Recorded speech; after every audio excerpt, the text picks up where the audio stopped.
Secret Service Operator number 5, number 2. So Operator 5, book 2, which is called The Invisible Empire. So you guys know that I love these old pulps. There is a playlist. So if you like these pulps, check out the playlist. I'm reading them and reviewing them.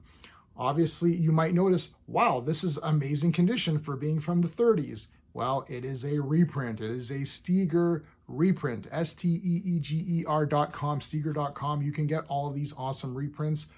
I love them because they're like 20 bucks. And you get a pretty damn good novel. They made it, it's not the proper sizing. It's not even the proper interior format. But it does have the pictures. So some of these would have like interior art. Of course, I can't find one now. Should have bookmarked one. Here you go. So that is still there, okay? But they're definitely worth getting because they're super affordable, and every single one of them that I've read so far has been bloody awesome. The Spider is my favorite, but man, this friggin' Operator 5, book 1, I don't know. Operator 5, book 1, book 2, up against Spider, book 1, book 2. I think Operator 5 wins. This was fantastic. We're going to talk about this using my space system. Story, pacing, artistry, characters, enjoyment. Each category gets a score between 0 and 2. 2 is the best you can get. Now, I'm comparing this to Pulps of Their Time and itself and book 1. So if you, I'm not going to compare this to like Doc Savage or Shadow or something. They're not really the same thing. So if you buy Operator 5, it comes with certain expectations. How well does this meet the expectations? The space system of reviewing doesn't work perfectly with books because artistry is one of the components. And I mean, the cover here is pretty cool. Like this car's floating up. You're like, what's going on? And there's some interior art, but that's it. It works well with movies, right? Which have like cinematography and effects and costuming and music and that kind of a thing. It works great with comic books because there's the cover art, there's the interior art, there's pencils and inks. This doesn't work perfectly, but I'm gonna use it because that's the system I have. The storyline, I'm giving this a friggin' 2 out of 2, man. This was awesome.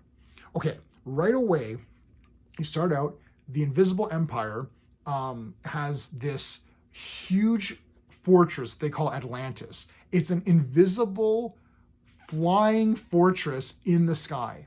It could friggin' shoot stuff down. It could drop gas. It could drop grappling hooks and shit. What the hell? Where's the movie of this?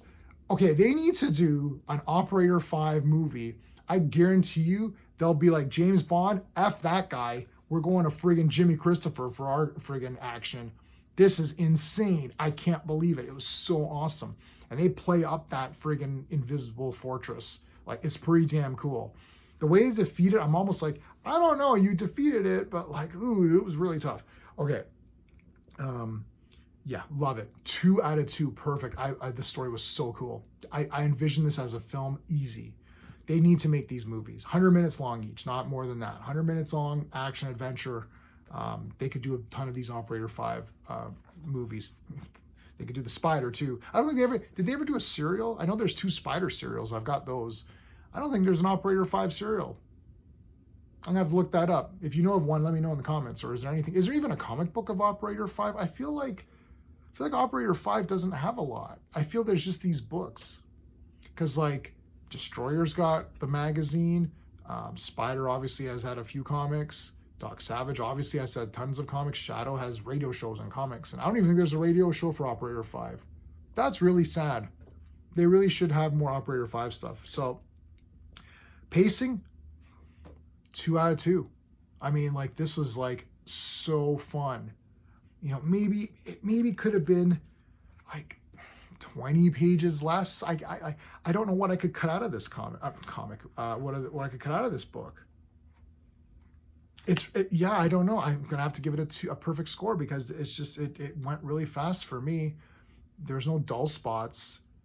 You know, again, you can always take a book. I keep saying comics, sorry. You can always take a book and, you know, shake it a bit and, you know, a few pages fall out and then you're still okay. But really, it's not like there's some books where you're like, why, you know, some of the Stephen King books, for example, you're like, you need to take out like 300 pages out of this. This thing was only 200 pages. This is only 200 pages. This book is as long as like chapter 1 of a Stephen King book. I'm not beating up Stephen King. He's great. Artistry. Okay, so here's where we're in the weird. I mean, if you go by the cover, this is pretty exciting. So this happens. All of this stuff happens in the book, not exactly at the same time. Happens at a different time, but this does happen. This car being lifted up in the air, and everyone's like, "What the hell's going on?" So that happens, and then this does happen later on, where he's firing this special gun that he's made, which I'm not going to tell you because is it a spoiler? This is like 1930 something. What is the year of this? 2019. No, that's just the new one. 1934. Spoilers. No, okay. So 1934. I'm going to give the artistry a 1. The interior art is okay. And this cover is kind of cool. This guy's falling out of the car here on the side. It's fine. I don't think it's as good as some of the other covers. I liked the first book's cover a bit better. So I'll give it a 1. 1 means it's good. Good art. Good art. Characters, friggin' 2 out of 2. Jimmy Christopher's the damn best. Nan is pretty cool. Tim is awesome. Like Z7's good, or I'd say Z7, but turn on my American Z7. He's awesome. The villains were friggin' awesome. They're badass. There was a twist, which I'm not going to spoil, but I did call it pretty much immediately. It's one of those things where something happens, you're like, why is this happening? I'm like, oh, obviously this will be, something later. So I was able to get it. I still didn't knock the story, because if I was reading this in 1934, would I have gotten it then? Or did I only get it because I've read so many of these and seen so many movies that's how I was able to figure it out? I don't know. Enjoyment factor, 2 out of 2. I'm giving this a friggin' 9 out of 10. This was damn awesome, okay? You should grab these, really. They're so good.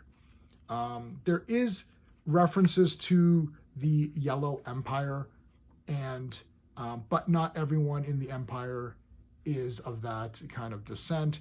And I know that some people might get turned off by this kind of a thing. Look, this is written in 1934. I want you to go back to 1934 and let me see what your attitudes are back then. There's no point in discussing that kind of a thing. I'm only mentioning it because it's a point to mention. It has zero effect on my enjoyment of these things. Like literally zero effect. So it is what it is. It was awesome. Operator 5, number 2, The Invisible Empire. So good. America's Undercover Ace. A lot of great stuff in this. If you've read these or you like these, let me know, because there's not really a lot of people that are getting these, at least that I know. They're not, I don't know. Whenever I do these pulp reviews, I get decent reviews. I get decent views. I get a few, I don't even know, maybe 1 or 2 comments. Obviously when I do comic book reviews, that's a bigger thing, but I'm trying to get more people into this kind of stuff. It's really fun. This is the precursor to the comics that we're reading. Well, not the comics that we're reading today, the comics that we were reading in the day that they were good, like Silver and Bronze. This is, and in some cases, Doc Savage, and Shadow, it's like they're just sucking these characters out and putting them into the comics. So these are what started all of that stuff. So you definitely have to check it out. Oh, I just realized there's a skull on the back here. That's cool. Anyway, that is it. All right, guys. Thank you so much for watching. If you like this kind of content, consider subscribing. I also have a Patreon, which is patreon.com/jman77. That's for my comic book and movie reviews for early access. And there is also a tip jar just to help support the channel. If you don't want to become a member, that's totally cool. That's it. All right. Until next time.